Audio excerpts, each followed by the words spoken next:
Bismillah, pertanyaan nomor satu. Gimana caranya mulai karya tapi ngerasa belum layak, masih banyak cacatnya, masih ngerasa jelek, takut pendapat orang lain. Jadi teman-teman, ketika kita pertama kali banget nih, baru awal-awal banget berkarya, terus takut jelek, sebenarnya gak apa-apa, karena emang pasti jelek. Karena baru pertama kali, jadi memang teman-teman semuanya itu berproses. Yang tadi ya, yang success is like an iceberg. Jadi kalau emang baru pertama kali jelek itu wajar banget, dan itu yang harus kita lalui prosesnya. Kalau satu kali jelek, cobalah kita ulang kejelekan itu sampai 1000 kali. Maka insya Allah pasti di tengah jalannya kita bakal berproses. Kalau udah 1000 kali gitu ya, kalau teorinya kan public speaking itu 1000 jam terbang. Jadi kalau udah 1000 jam terbang, 1000 atau 10.000 ya.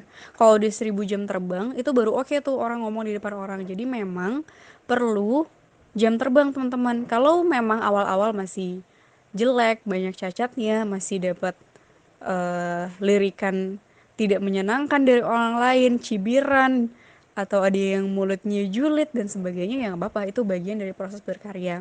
Tinggal bagaimana tadi caranya kita punya growth mindset. Jadi harusnya bersyukur kalau ada yang mengkritik kita. Berarti ada orang yang mau capek-capek ngasih tahu kekurangan kita di mana.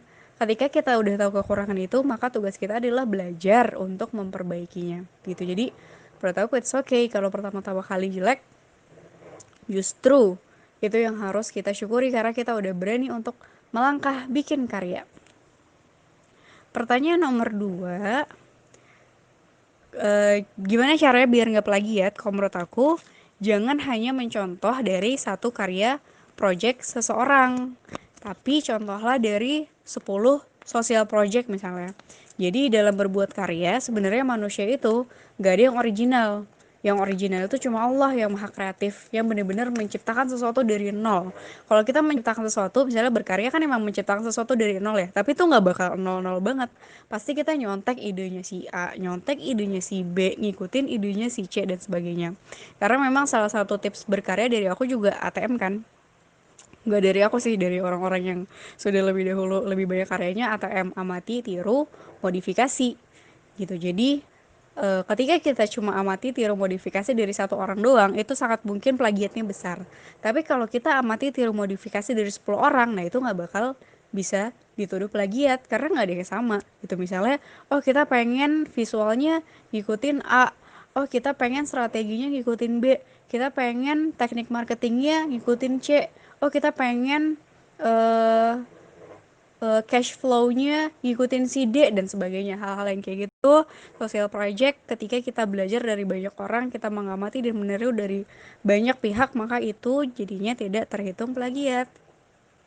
Kemudian pertanyaan nomor 3 adalah, kalau hasilnya salah, yang pertama sebenarnya langkah yang kamu ambil sudah benar, yaitu perbanyak risetnya, perbanyak ngobrol sama orang, perbanyak tanya sama orang yang ahli. Itu tuh udah benar, berarti risetnya kita udah coba untuk sedalam mungkin.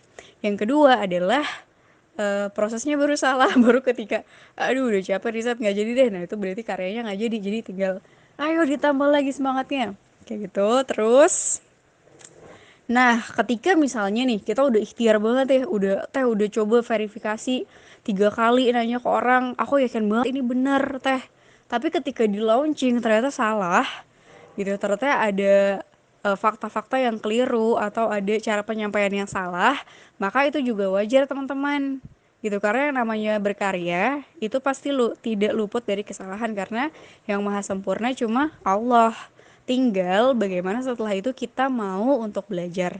Ketika kita mau untuk oh iya kemarin ada salah di sini, berarti kedepannya harus lebih hati-hati lagi. Oh berarti kedepannya referensi aku berarti harus lebih luas. Berarti aku harus baca buku yang itu juga dan sebagainya gitu. Semoga menjawab.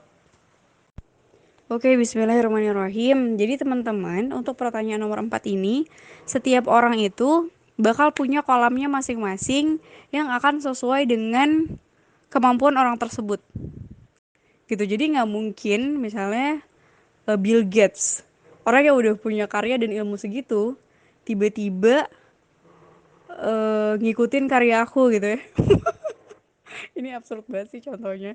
Ya intinya gitulah ya. Jadi nggak usah minder gitu, karena orang-orang yang sudah tinggi, lebih tinggi ilmunya dari kita, ya nggak bakal ngikutin kita.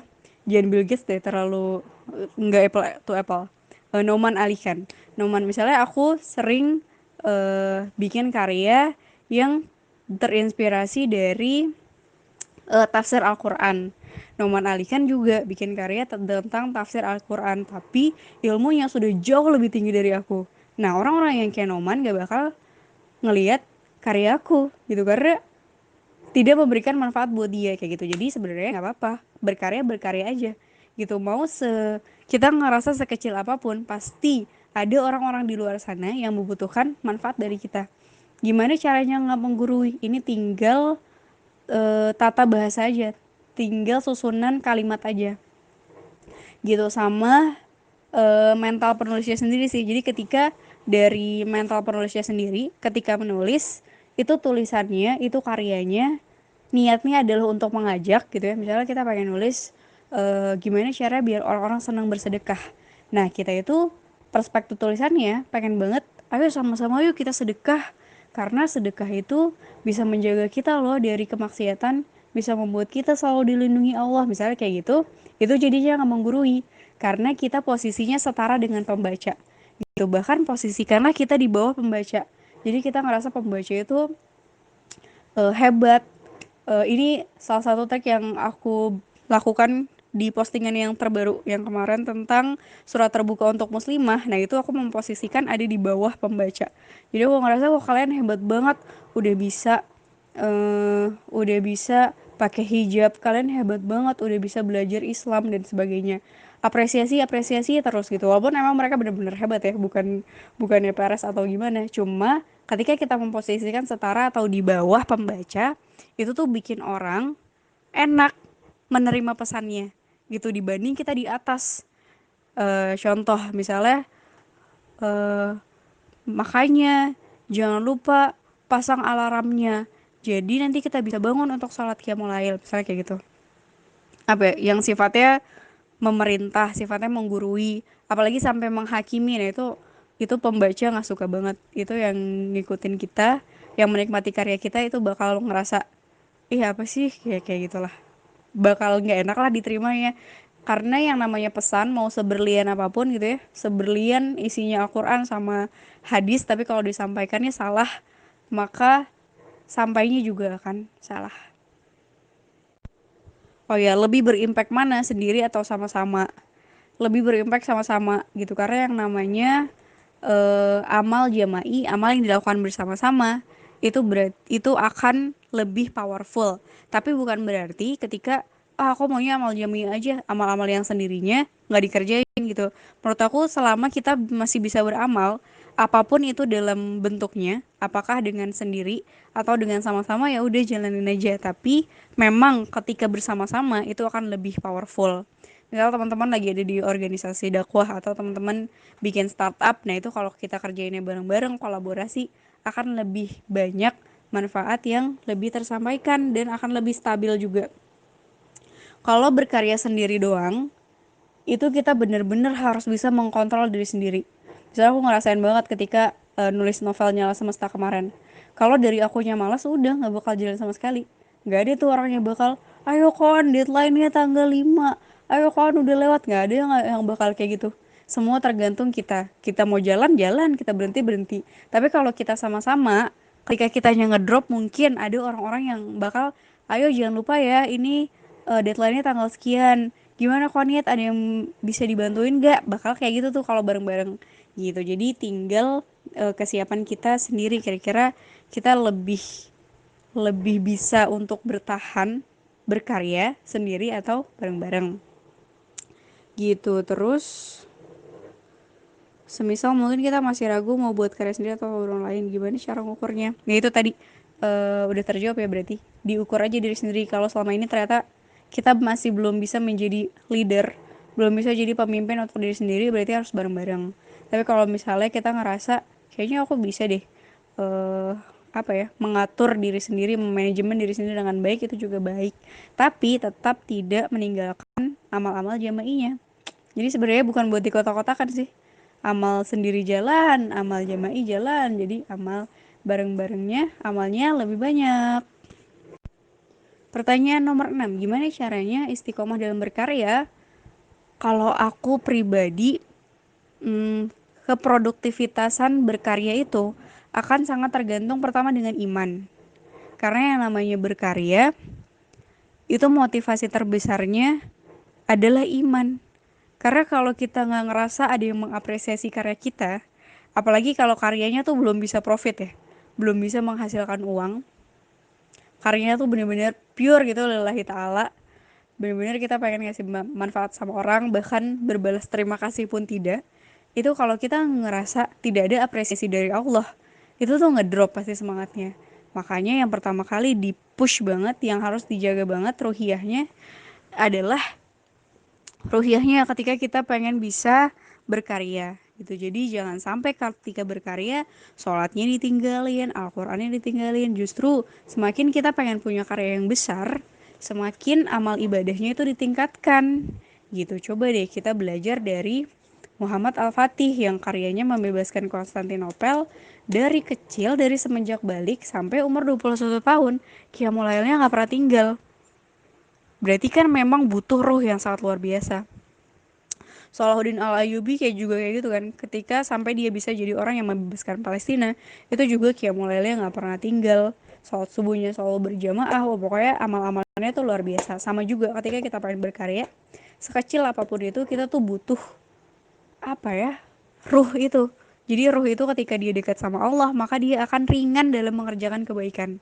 Dia bakal pengen ngasih manfaat terus menerus sama orang, walaupun orangnya nggak, walaupun orang yang kita kasih manfaat nggak mengapresiasi, walaupun nggak ada balasan secara material ataupun seperti apapun. Tapi ketika kita ngerasa kita tuh berkarya karena Allah, karena pengen dapat balasan yang luar biasa nanti di akhirat, nah itu semangat kita tuh bakal selalu ada gitu. Jadi ruhiyahnya tuh dijaga. Sebaliknya aku ngerasa kalau misalnya lagi futur, wah itu udah tidak produktif sama sekali gitu. Terus apa lagi sih, oh iya, gimana caranya biar nggak insecure atau minder sama karya sendiri? Ini balik lagi soal growth mindset tadi. Jadi ketika kita mindsetnya itu selalu pembelajar, maka tidak ada yang namanya minder gitu. Ketika kita bikin karyanya jelek gitu, kita bukan minder, tapi kita pengen belajar lagi.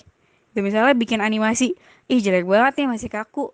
Gimana sih supaya lancar? Coba cari di misalnya cari tutorialnya di YouTube gitu, atau ya apapun itu. Intinya ketika kita ngelihat hasil karya kita jelek, itu bukan minder, tapi belajar untuk lebih memperbaiki karya tersebut gitu. Tapi pernah nggak Tekonit minder? Pernah, sering banget gitu ya. Setiap ngepost tulisan tuh pasti ada perasaan, ngapain sih karyanya jelek banget, tetap ada perasaan kayak gitu. Cuma ya udah, ketika tadi tujuan utamanya adalah ngasih manfaat, ya udah di post dulu gitu. Kita berharap ada aja satu aja minimal, ya Allah please satu aja ada orang yang terinspirasi dari karya kita, sehingga kita bisa mendapatkan pahala dari sana gitu. Atau ketika nerbitin novel juga aku insecure banget, kayak ini bakal pada suka nggak ya, ini bakal seru nggak ya, ini pokoknya berbagai macam ketakutan itu pasti ada. Cuma itu tadi, itu yang harus kita lawan, itu konsekuensi dari orang yang berkarya adalah pasti ada rasa insecure, ada rasa takut, ada rasa kecewa mungkin kalau misalnya orang yang menikmati karya kita nggak suka atau mengkritik dan sebagainya, itu pasti ada. Cuma harus disikapi dengan bijak gitu. Terus minta tips dan trik supaya bisa selalu istiqomah dan menghilangkan insecure dan minder sama karyanya. Tips supaya istiqomah, dibikin jadwal. Jadi kita punya target selama sebulan. Misalnya selama sebulan aku pengen bikin tulisan 8 kali kayak gitu. Jadi ketika ada target, terus misalnya kita tempel. Biasanya suka aku kasih poin-poin gitu. Jadi kalau udah ngepost satu tulisan, udah ngepost satu cinta lewat cerita, aku checklist gitu. Terus misalnya ada tadi tuh yang ada target per bulan atau per tahunnya. Target per tahun misalnya pengen ngeluarin buku, oh berarti dari sekarang harus bikinnya ini dan sebagainya, sehingga kita tuh punya apa ya, punya goals, punya tujuan akhir yang akan kita tuju, sehingga kita punya alasan yang kuat untuk bisa istiqomah berkarya gitu. Tadi selain menguatkan ruhiyah ya, gitu. Terus supaya nggak minder, gimana ya? Jangan comparing sama orang lain, tapi comparingnya sama diri sendiri. Kalau sama orang lain bolehnya belajar. Oh, aku masih jelek nih di tulisan fiksi. Aku belajar dari orang yang udah jago tulisan fiksi. Tapi ketika kita menilai karya kita sendiri, nilailah dari karya kita yang sebelumnya. Gitu. Jadi misalnya karya kita segini bagus atau enggak, lihat dari tulisan 3 bulan lalu. Oh, ternyata hari ini lebih bagus, berarti alhamdulillah ada peningkatan gitu. Jadinya nggak minder, urusan orang lain mau bilang apapun ya nggak apa-apa, karena kita udah berusaha semaksimal mungkin, dan ketika ada kritik kita jadikan itu sebagai pelajaran. Bismillah, pertanyaan nomor 7. Sebenarnya bagus sekali untuk merasa belum selesai dengan diri sendiri. Kenapa? Karena berarti kita akan selalu berusaha untuk menjadi pribadi yang lebih baik lagi. Jadi yang namanya selesai dengan diri sendiri sama berkarya itu dua hal yang harus dikerjakan paralel. Jadi berkaryanya terus, memperbaiki diri sendirinya terus. Kalau misalnya ada perasaan, aduh nggak pantas banget ya eh berkarya buat umat padahal diri sendiri masih gembel. Nah, dibalik cara berpikirnya, alhamdulillah hari ini Allah kasih kesempatan berkarya untuk bisa memberikan manfaat buat sebanyak mungkin umat. Tapi hari ini kondisi aku masih buruk, berarti ditingkatkan lagi. Oh, berarti karena hari ini aku udah bertekad untuk pengen bisa bikin karya-karya yang bisa bermanfaat buat umat, berarti dari akunya pribadi juga harus menyeimbangkan nih dengan apa yang aku sampaikan di luar. Berarti akunya sendiri, kitanya sendiri harus berusaha untuk baik secara ketaatannya sama Allah, harus baik secara hubungannya sama saudara-saudara kita, sama orang tua, harus baik finansialnya, harus baik fisiknya dan sebagainya gitu. Jadi eh, tetap dijaga kebermanfaatannya dan tetap ditingkatkan kualitas pribadinya. Gitu. Terus pertanyaan nomor 8, gimana caranya menemukan partner buat kita bisa berkarya, berkolaborasi dalam berkarya? Berarti carilah partner yang sevisi.